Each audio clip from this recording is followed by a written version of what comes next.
စီသာမကြားရတဲ့ခိုင်မှာတာဝန်တွေကစကြောင်းထွန်းနေရ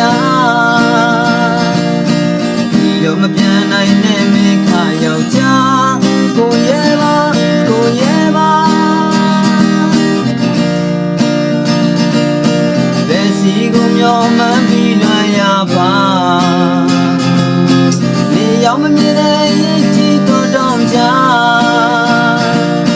တို့ရမှမပြောတဲ့မင်းခါယောက်ျားကိုရဲပါကိုရဲပါ